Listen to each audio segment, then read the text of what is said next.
Now, Roma Wines present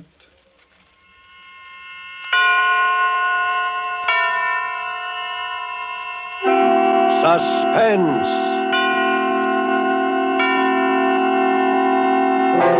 Tonight, The Bluebeard of Bellac, starring Merle Oberon.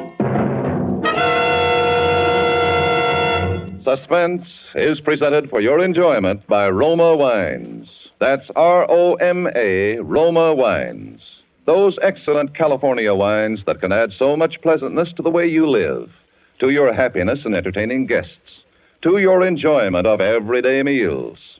Yes, right now, a glassful would be very pleasant, as Roma Wines bring you Suspense. This is the man in black, here for the Roma Wine Company of Fresno, California, who tonight from Hollywood bring you a star, Miss Merle Oberon, and a suspense play inspired by an actual recent news item from occupied France. And so, with the Bluebeard of Bellac, and with the performance of Merle Oberon, we again hope to keep you in suspense.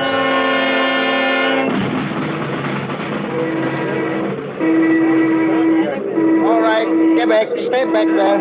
Back of the wall. How many were there this time? One. They found most of him. A man? It was a soldier, a German. I heard it was an officer. Stay back. Back there. Come on. But they're still digging? Yes. What officer was it, did they say? They think it was Captain Müller. You know, the doctor. They think. They don't know. They're looking for his head. 1, 2, 3, 4. It's an announcement. About this. Of course, they found the body, identified the body. Why don't they identify him? Identify him? The Bluebeard. Why they find out who he is? Listen. Achtung, Achtung! Villages of Bellac, Saint-Jean, Bralagnon, Flumet. Achtung! This morning's victim of the Bluebeard of Bellac is identified as Captain Franz Müller, medical officer attached to the staff of Colonel Strelitz. Oh, an officer. For the first time, the Bluebeard himself has been seen, and a description has been provided. He is described as being of medium... Yes. I must speak with Colonel Strelitz. Is he here? I have information. Information about what? About the Bluebeard. Is the Colonel here? He's in the staff car. Over there. Please take me to him. I must see him. And who are you? Cécile Combray, Madame Combray.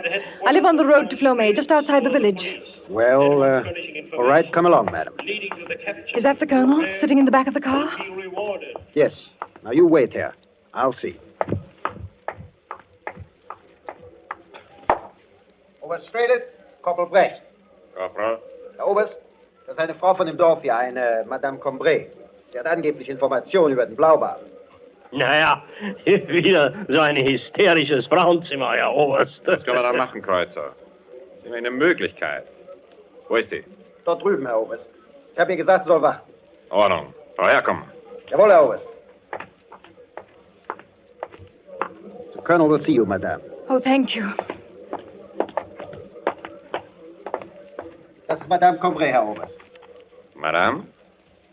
This is my aide, Lieutenant Kreuzer. It was kind of you to let me speak with you, monsieur. Kind? Naturally, madame. When we were told you have information about the Bluebeard. Yes, I We have. can't overlook anything. Now that he's killed one of my own officers. I know. And I am next. So? The Bluebeard is going to kill me. He's going to kill me tonight unless you help me. Unless you come home with me and stop him. This is your information? Yes, Why, every woman in Bellac believes she's next on the Bluebeard's list. but I know. Madame, the Colonel's time is valuable. We thought you had real information. You don't expect us simply because you hysterically believe that... No, please. I know Colonel Strelitz. How can you know? Because, monsieur. Because the Bluebeard is my husband. Why? Your husband... Dr. Pierre Combray. Yes. He's the man you're looking for. I've known it for a long time. He is the Bluebeard.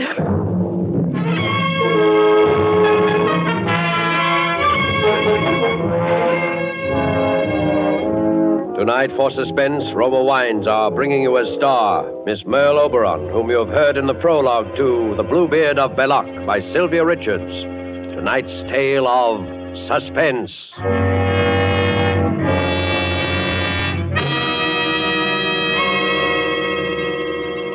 In many foreign lands, wherever wine connoisseurs gather, they enthusiastically praise the distinguished character of Roma wines. Such praise of Roma wines in foreign lands can only mean that they are truly magnificent in quality. Roma wine's excellence is due to a unique combination of California's perfect soil and climate, from whence come the choice Roma wine grapes, plus age-old winemaking skill and modern knowledge. These combine to make Roma constant in quality, uniformly fine, unexcelled in value. Tomorrow, discover for yourself the delightful Roma taste and goodness enjoyed by more Americans than any other wine. Simply serve as an appetizer before dinner a cool glass of golden, nut-like Roma California sherry. Then on the table, place a bottle of cool, hearty Roma Burgundy. You'll be pleasantly surprised at the extra delight it adds to your meal, how it will win new compliments from family or guests. Yet, the cost is only pennies a glassful. Get Roma wines tomorrow. If your dealer is temporarily out of Roma, please try again soon.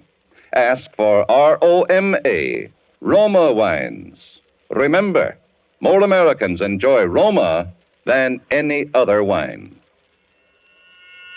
And now it is with pleasure that we bring back to our soundstage Miss Merle Oberon as Madame Cécile Combray in The Bluebeard of Bellac, a tale well calculated to keep you in suspense.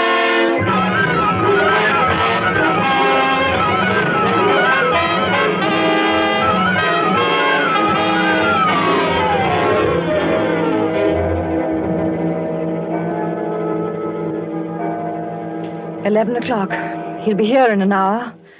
And if you had not come here with me... You have nothing to fear, madame.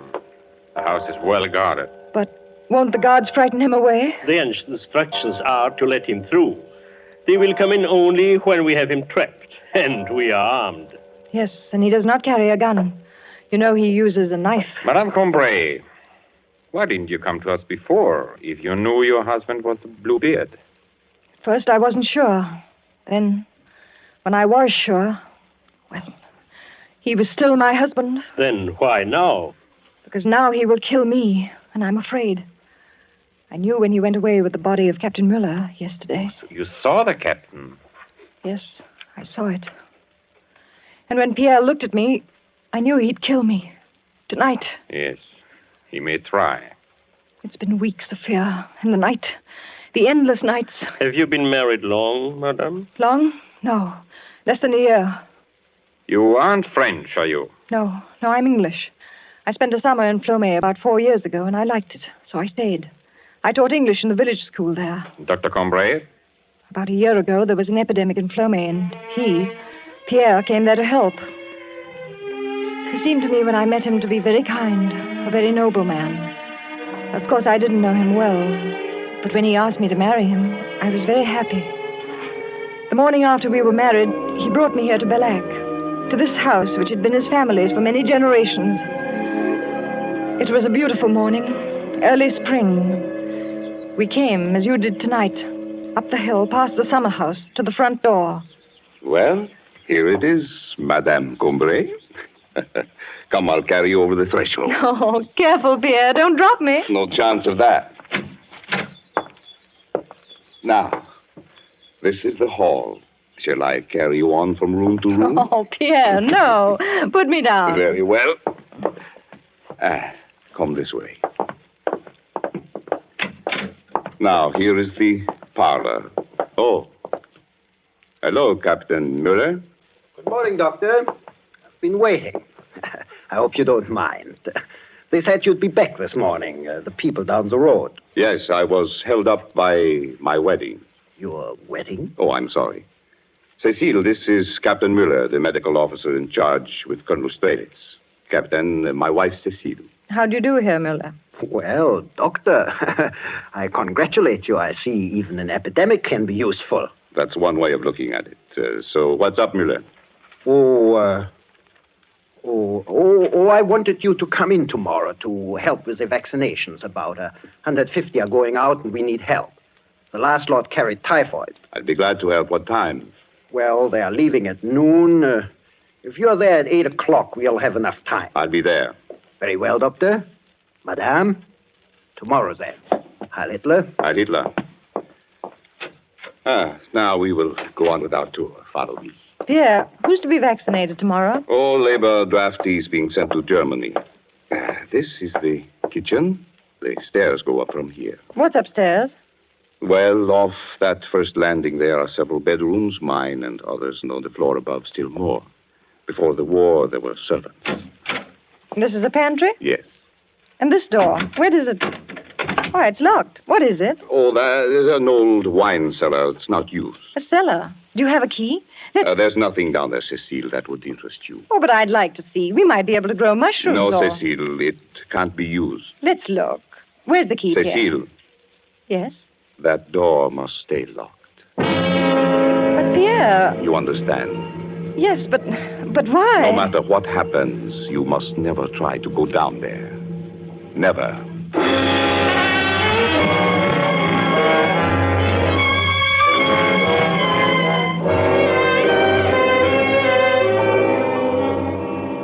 You see, monsieur, it was a small thing. Just a room I must not enter. He told me the room was used for his experiments, and I believed him. I was in love. But there were other things, and they added up to fear. Just the taste of fear.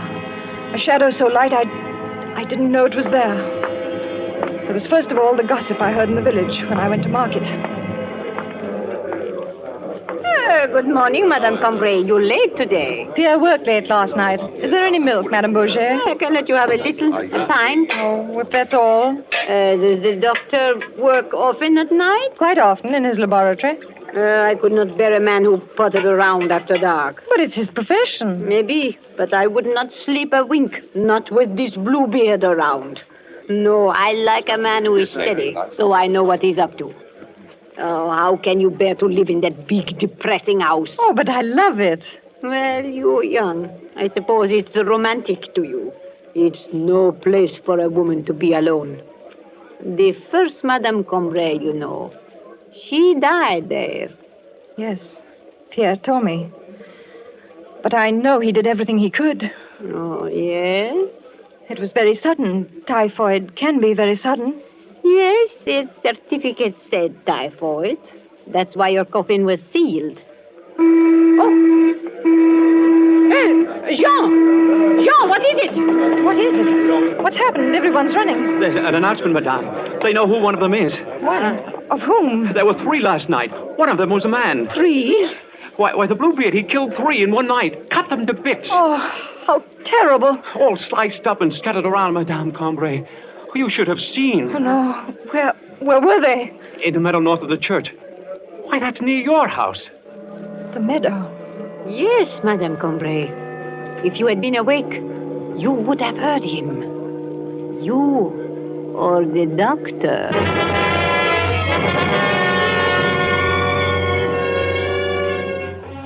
Yes, if I'd been awake, I would have heard. And one night, I was awake. My husband and I had gone to bed early, and I slept well. I'd worked in the garden most of the afternoon. But shortly after 11, some sound woke me. It may have been only an owl's screech. I lay in the dark and listened. I didn't hear it again. Then I heard another sound. And I saw there was a little moonlight, that my husband was out of bed and that he was dressing. Pierre. Oh, did I wake you? Pierre, what is it? Nothing, Cecile. Go back to sleep. Is someone ill? Did someone come for you? I have to go out. Go back to sleep, Cecile. I won't be long. Something woke me. I heard a sound. I'm sorry. Did someone come for you? Was it Captain Muller? No. Who is it, Pierre? Who's ill? No one you know. Where are you going, Pierre? Do you have to go far? Go back to sleep. I won't be long. But Pierre... I'm sorry I woke you. You didn't.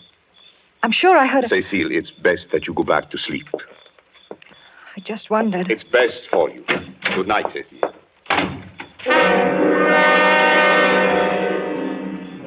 He went away, Colonel Strelitz, and I lay there in my bed, rigid, listening to his steps down the dark stairs into this kitchen. I heard the front door open and close. Then he went down the gravel path in the moonlight. I waited. It seemed long, yet it was only a little time. That clock there, I could hear through the floor chime the quarter, then the half. When I heard him, it was not yet midnight, and he came slowly, climbing the hill. I slipped out of bed and went down the stairs to the landing there, from where I could watch him come into the kitchen. But when he came into the kitchen, I could not speak, for he was not alone.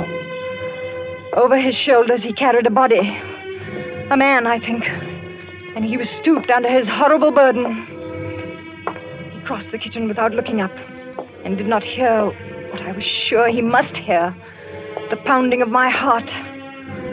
He took a key from his pocket, holding the body with one hand, unlocked that door to the wine cellar and went into its awful blackness. Then I was back in my room. I don't remember how I got there, cold and shaking in my bed. When I heard... Oh, monsieur, it was pitiful. I heard rising from the depths of the house from where he had gone the scream of a man in fearful agony.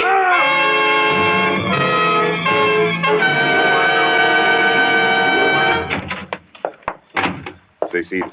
Yes. Yes, Pierre. You are still awake. No, Pierre, I told you to go back to sleep. I was, Pierre, I did. But you are awake now. Something... I heard something. Yes, you heard? It must have been you opening the door. Oh. You came in suddenly. You must have... Yes, I think I did. Well, we'll go to sleep now. Yes, we'll go to sleep. Pierre? Yes. Was someone ill? Yes.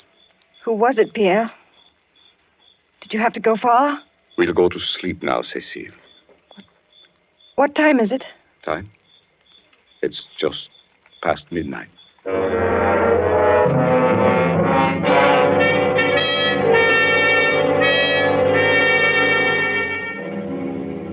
Midnight was usually the hour, his hour. He always came back soon after. And the following day, there were always the announcements on the loudspeakers in the village. Bodies, pieces of bodies. It was the day when your men found Odette. It was so horrible for me, because she was so beautiful and still only a child. And you remember the body was yet warm. So the whistles were blown, calling all the village to the church square, because the Bluebeard might still carry his knife or have blood on him. Or he might not get there and be known because he was missing.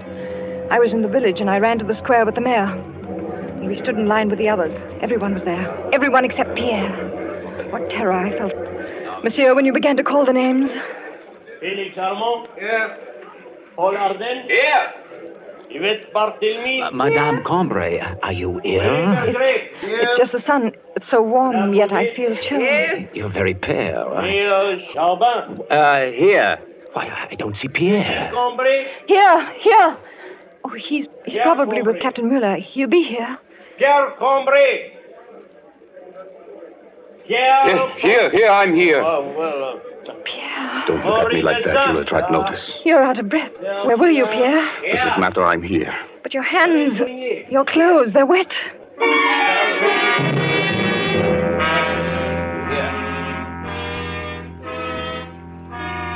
So you see, I still did not know. And I needed to be sure. I could not live unless I was sure. So I stole the key to the cellar. Yes, it was that easy. While he slept, and the next day he went to the village with Captain Muller and left me alone with the answer in my hand. I opened the door and went down those steps, carrying a candle. We will go down there in a moment, Colonel Strelitz, to wait for him. And you will see there is a little room, bare and damp by the candle's light. I saw there was something on the table. It was his case, filled with knives, surgical instruments. Not strange for a doctor. There was blood on them, fresh blood. And there was more on the table, on the floor, and much blood on a sheet which I found thrown into the corner. I found the strength to get out and to lock the door again. I put the key back that night. So again, I did not know. I did not really know until yesterday. I was sewing in the front parlor, and Pierre was walking up and down because he had an appointment with Captain Muller. The captain was late. Devil, what's keeping Mueller? Perhaps he got orders. More soldiers came into Bellac yesterday. Many more. Yes, I know, but that shouldn't keep him. There's something going on. They're getting ready for something. Yes, but why would Mueller... Do sit down, Pierre. Your walking makes me nervous. I've spoiled the seam and have to rip it out. Oh, I'm sorry. Some of the soldiers were searching houses yesterday. I don't know what they were looking for. Did they come here? Oh, no. At least not while I was here. I was in the village most of the afternoon. That's when I saw the soldiers. And there's nothing here to look for. Is there, Pierre? That's it. Of course. Why didn't I think he's down there? Pierre, where are you going? I'm going down to my cellar, Cecile. I have work. Pierre, no, not the captain. Yes, the captain and Cecile. I don't want to be disturbed.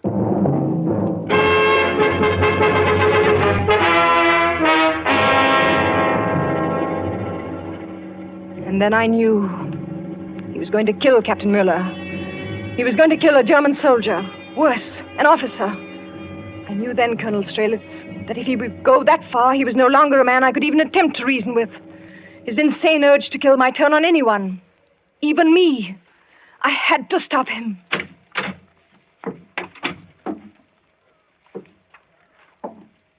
Oh! Cecile!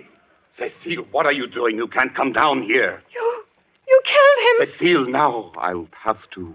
But I wasn't ready. It's not time. Captain Mueller, they'll track you down. You can't get away. Cecile, be quiet. I warned you. I told you not to. Murder. You did it. You killed him and the others. Cecile, I told you. What'll you do now? Do? What do you think I'll have to do?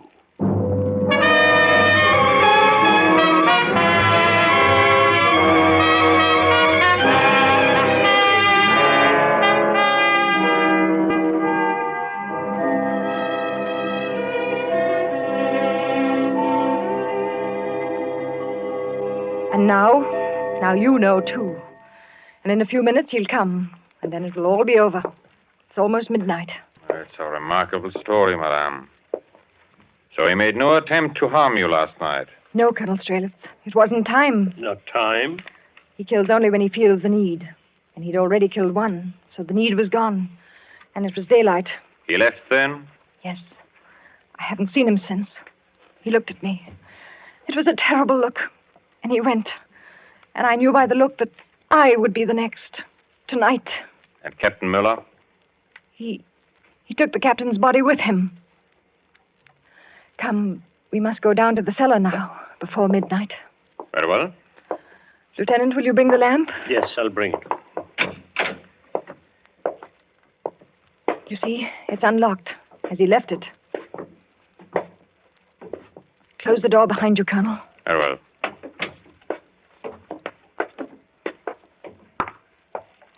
Careful, the last step. Another door. Oh, it is small and damp. Is that the table where he... Yes. Set the lamp there, Lieutenant. You can see the stairs. They're quite dry by now. I see. And on the floor. Sit down, monsieur. There, where you can watch the door. I will stand here at the back, if you don't mind. You're right. It's safest for you. Listen. I heard the clock strike. And, yes, listen. It's a door. Have you your guns? Quiet. Yes, but we want to take him alive. You can. He's coming down.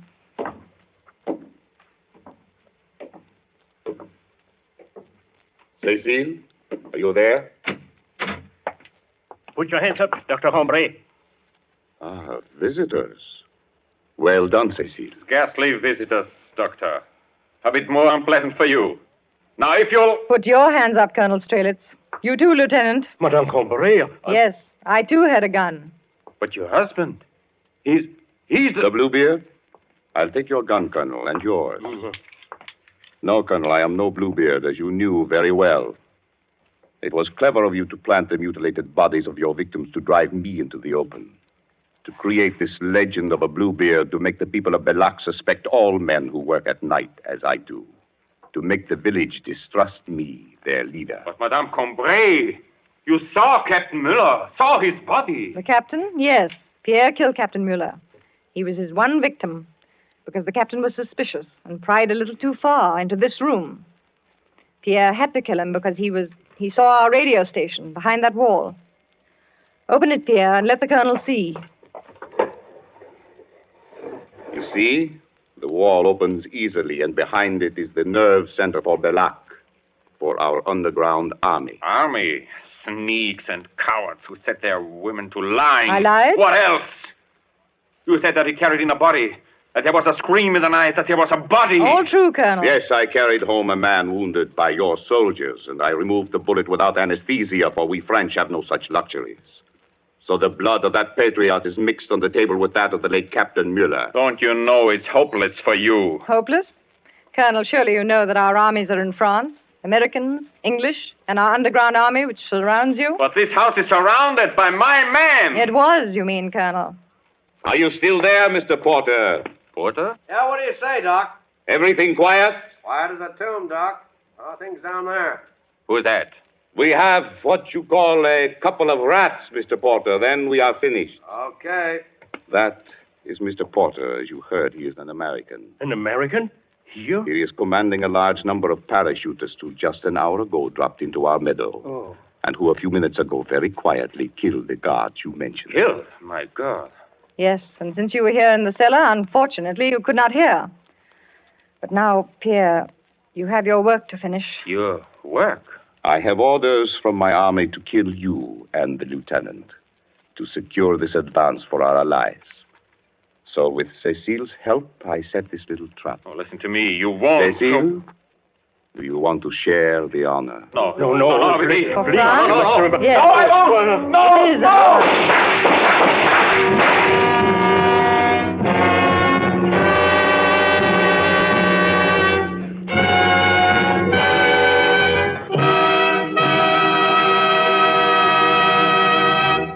And so closes The Bluebeard of Bellac, starring Merle Oberon. Tonight's study in suspense.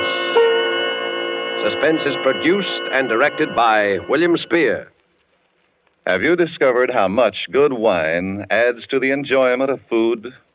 How Roma wine makes even the simplest, most inexpensive meals really exciting events?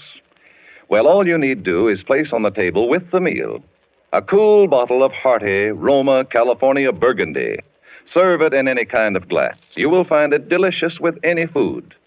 And if you are entertaining guests, you will find Roma wine just the gracious, festive note that makes any dinner party or get-together a happy, compliment-arousing occasion. And remember, Roma wines cost you only pennies a glassful. So any home can afford the pleasure they add to everyday living, to entertaining. Ask for ROMA, Roma wines. Remember, more Americans enjoy Roma than any other wine. Merle Oberon is soon to be seen in the Columbia Technicolor production, A Song to Remember.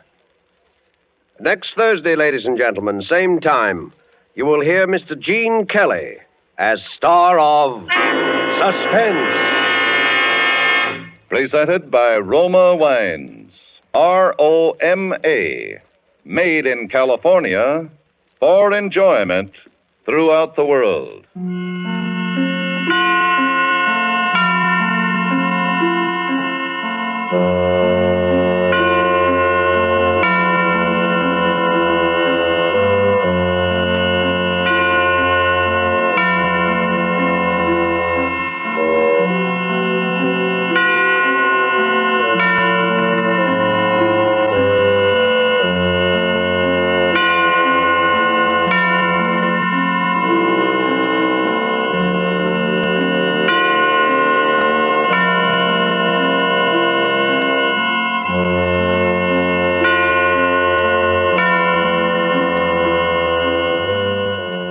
This is CBS, the Columbia Broadcasting System.